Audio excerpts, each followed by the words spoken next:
Ladies and gentlemen, few videos I've ever made actually really annoyed me as much as this video has. And no doubt you, ladies and gentlemen, watching this video will feel a little bit thoughtful. But before we get on to the video of today, can I yet again remind you, if you haven't already, please subscribe to the channel. I've put a lot of effort into this video and I did a lot of research. So let's get straight onto it. What is the video about? And this is actually the EFF's protest to Kleinfontein.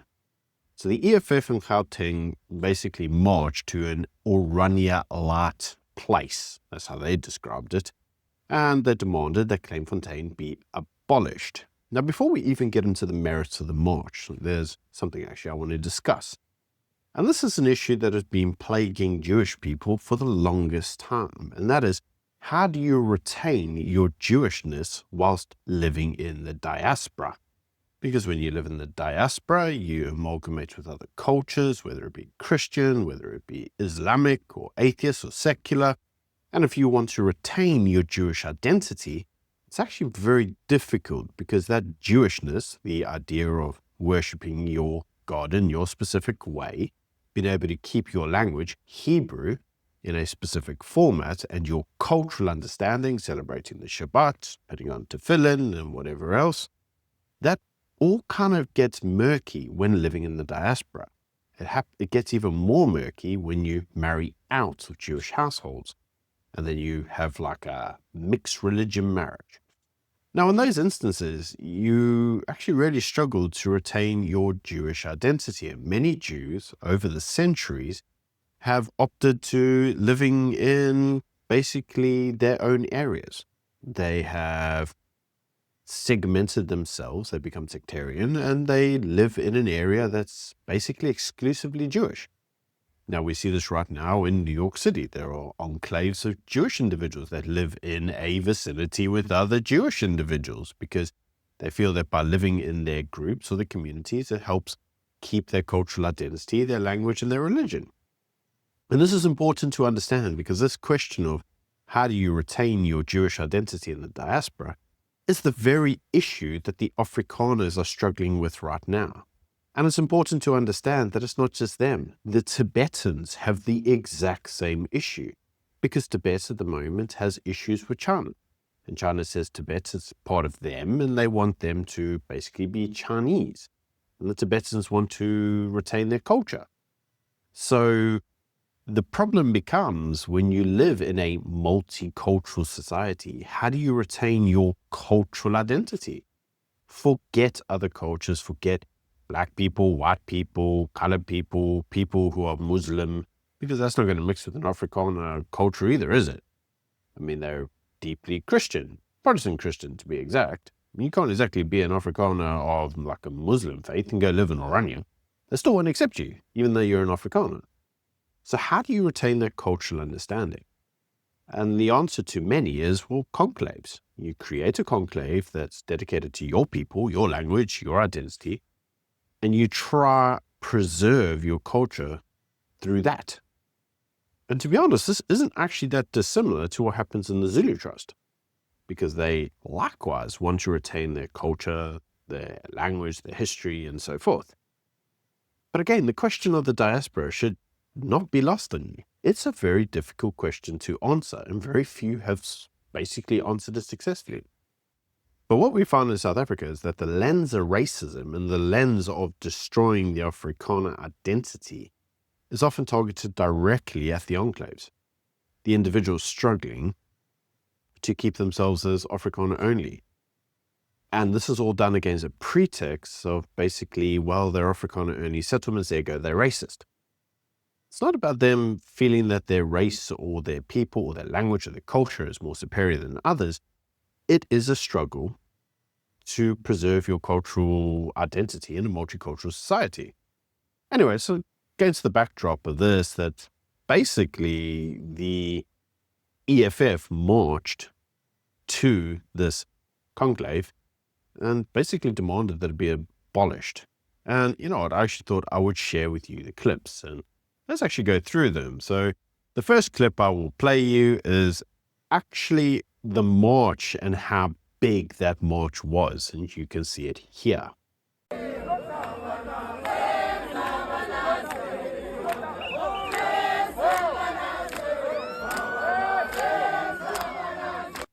Now, the thing is that you can actually see the individuals marching up and down, going to the enclave, the Fontein settlement, if you want to call it that, and you'll notice that they're all carrying baseball bats and golf clubs, and basically they're really showing that this isn't what you might class as a peaceful protest. I mean, this would be the equivalent of, well, marching with guns.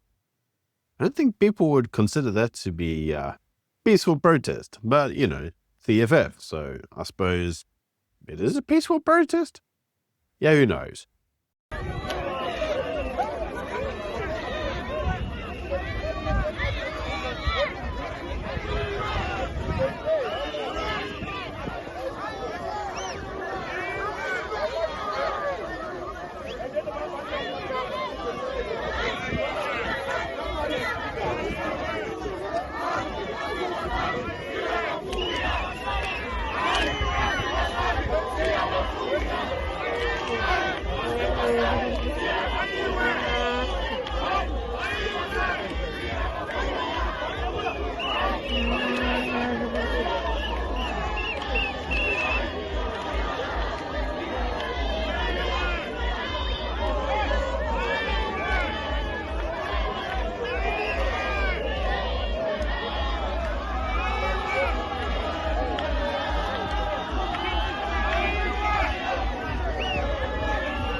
Well, on the way, they happened to see an AfriForum sign, and in typical fashion, you know, down with AfriForum, kill AfriForum, blah, blah, blah. Here you go. They tried to destroy the AfriForum sign.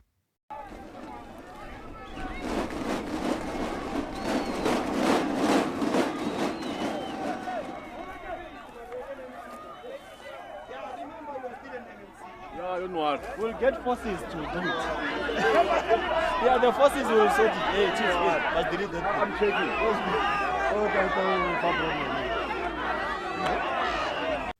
Unfortunately, they weren't very successful at destroying the AfriForum sign, and when they actually got to the enclave themselves, they parked obviously their bus right outside the front entrance. Now, I want you to be reminded, the kids here, these are people's homes. You're going to people's homes and intimidating them at their home.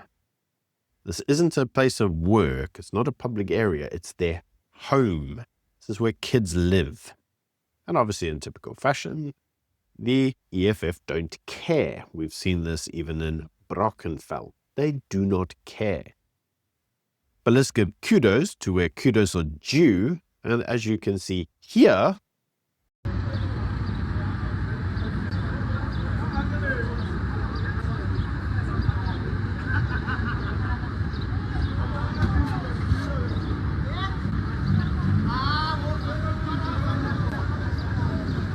the police did actually do a very good job. They did bring the riot vehicles and all other vehicles that were there in force to stop this becoming a violent confrontation. So well done, SAPS. You can again see that SAPS was in the actual vicinity, in the actual enclave itself to protect the citizens. So let's not say that SAPS didn't do their part. In this instance, SAPS did an incredibly good job of protecting the citizens of Kleinfontein. So well done. Now, in typical fashion, the EFF got to the actual location and they actually tried to breach the boundary fences to go near people's homes, which you can see here.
Luckily, the police were on site and did stop them getting there and going and causing ruckus at people's homes. And we are always reminded that the EFF claims they want peaceful protest, they won't do anything out of the ordinary, and yet time and time and time again, that is not what they do. So the EFF, having got to the actual location, mooched around, and you'll see that literally they just sat there and, well, littered, loitered, destroyed the ground. And as you can see here, an hour later, the place wasn't looking that clean. Once again, the rights of the majority of our people, majority of being black, have a problem. They've made themselves an enemy of business. Equally, even after 400. In fact, after a period, you can see the very serious economic fighters all broke out into dance. Because to be frank, these individuals weren't there for something that had to do with politics. They were there for a freaking jawn. And this, ladies and gentlemen, is why the EFF are just a pathetic joke of a party. Have a watch.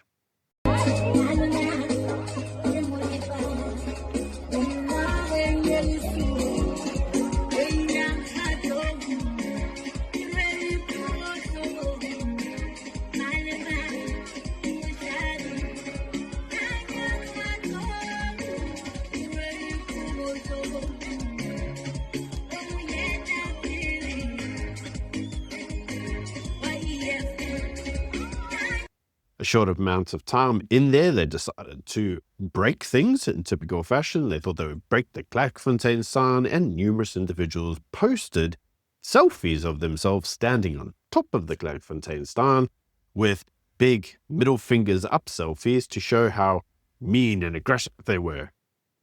This actually didn't do what they were hoping to do. It didn't show them as being these big intimidating individuals. It showed them as being thugs and nothing more than morons. No one looks at this and thinks, yeah, political discourse. They think, no, pure thuggery. Have a watch. Out these 7 demands of the EFF, and this is the beginning of the end of apartheid, of Kleinfontein. It even signals the beginning and the end of GNU here in South Africa. To show you that the EFF remains committed to black people, the EFF said that will never form part of any government that includes the Freedom Front, that includes the Democratic Alliance. Stand here. So this should signal even our Why is taking me a not picture? only just here, but also in governing. Now, after the actual event concluded, you can see how they left the Kleinfontein community. Here you go.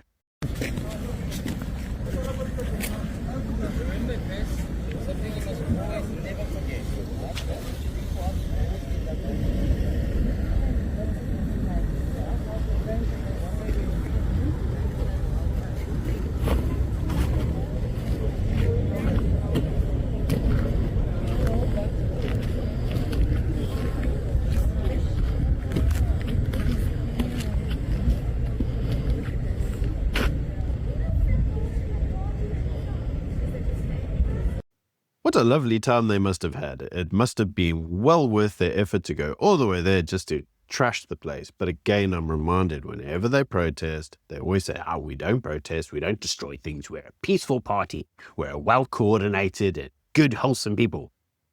And I call bullshit. You people are just thuggish idiots. So let's actually look at some of the actual speeches and see whether or not it was actually really well worth their time. And as you can see from this first speech, the main purpose of them going there was to say, yeah, this place shouldn't exist. Let's destroy it and wipe it off the face of the planet. And one has to ask the question, what the freak can the EFF actually build? Very good at destroying things, but what exactly have they built? I'm yet reminded that the school they said they would build, otherwise you should never elect them, has still not been built. Anyway, here's the speech itself. He told us about special zoning, but when white people occupy farms that are supposed to be for agricultural purposes and they use it as a residential area, they are not removed. They are not told about special zoning. We don't want them to only be rendered illegal. We want their houses to be demolished. The same way our houses are demolished when we go and occupy land in the southern farms of Gauteng. We want their houses to be demolished. The same way when we say we want to occupy land in Alexandra, in a land called the Witwatersrand land in Alexandra, we were told that we can't occupy there. Our people every time when they occupy, they get shot at by rubber bullets. But when white people occupy, they are given free time to can build mansions, houses, and even sanitation in a proper space. So comrades, we want not only the municipality to render this settlement as illegal, but to demolish all these settlements. Amandla!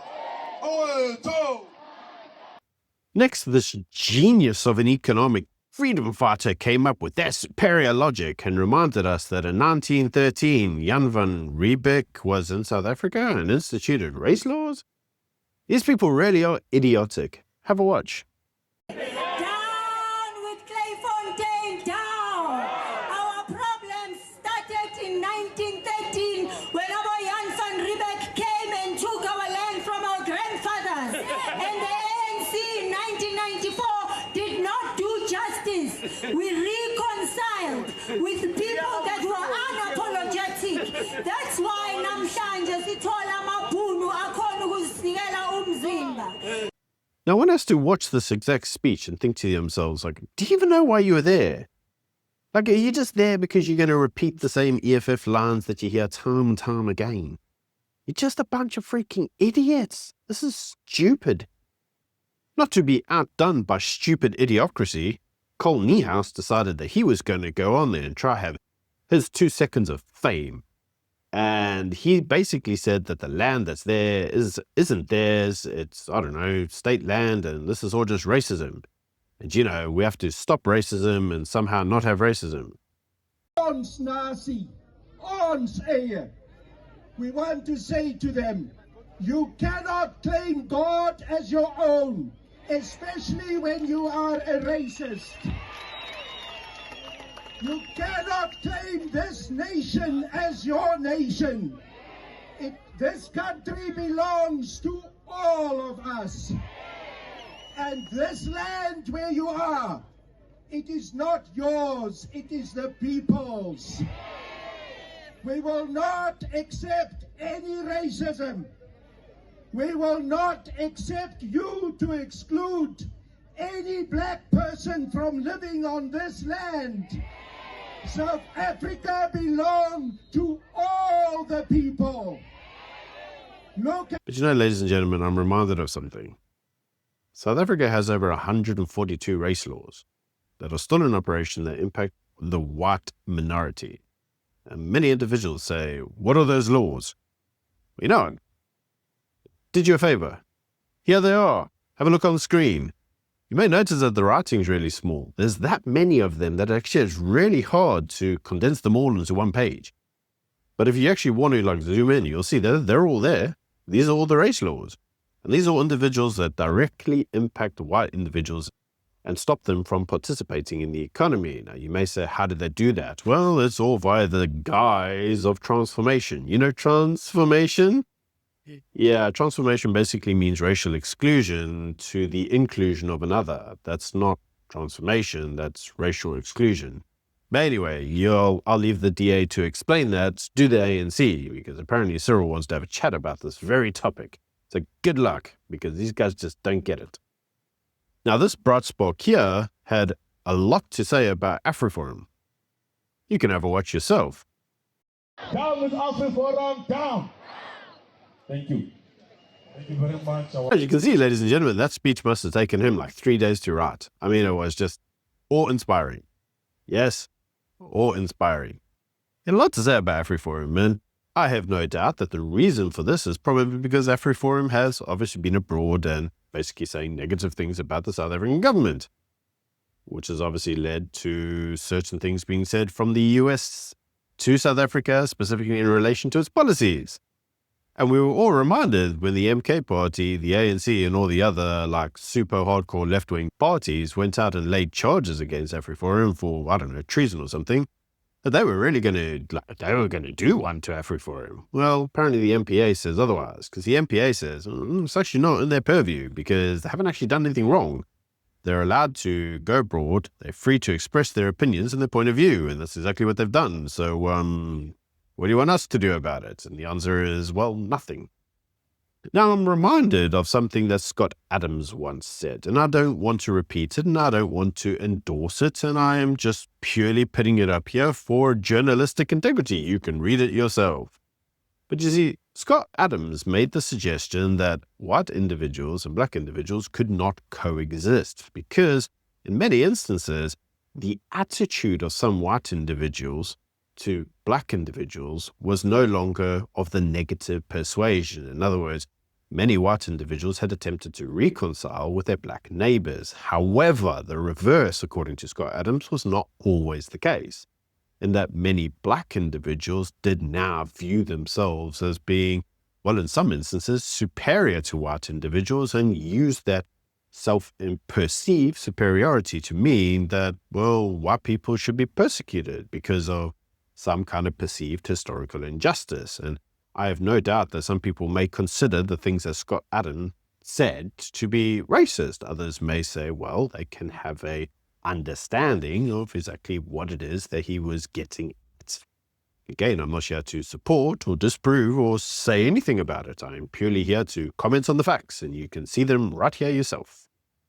But in any case, one is reminded that the type of logic that we get out of the EFF, a supposed UNISA PhD EFF type individual who cannot spell to save his freaking life. So if this is the quality of the university degrees you get out of UNISA, well, what a waste of time that is. But you will notice that the individuals commonly refer to white individuals as being, and I quote, settlers. Constant settlers, constant references to Jan van Riebeeck. And it was interesting to see that because during these EFF protests, that's what came out quite a lot. Jan van Riebeeck, or every white person is a settler, it's a settler, this is our land, get off the land. And that type of rhetoric is now extending further into some areas of the country. And it's leading to racial tensions that, to be frank, shouldn't actually be there. These are all manufactured. And you can see that right here in an altercation in Johannesburg. There's nothing you can do. Who the hell do you think you are? Don't come and yell at us. What are the kids? What are the kids? What are the kids? What are the kids? I'm telling you now, there's nothing you can do. The law is on my side. Who the hell do you think you are? Call the cops. Put that, we own this thing. You don't own this thing. You tell me you own this thing. Doesn't get the municipal water. The park belongs to the municipality. It belongs to the municipality. There's nothing you can do. You are used to bullying our people. You can't bully me. I'm telling you now. Yeah. You can't bully me. Yeah, you can't bully me. I'm telling you, you can't bully me. Bernard Mooney? You can't bully me. Do that You can't never to bully me. Do that You are small. You can't bully me. Who the hell do you think you are? Footek.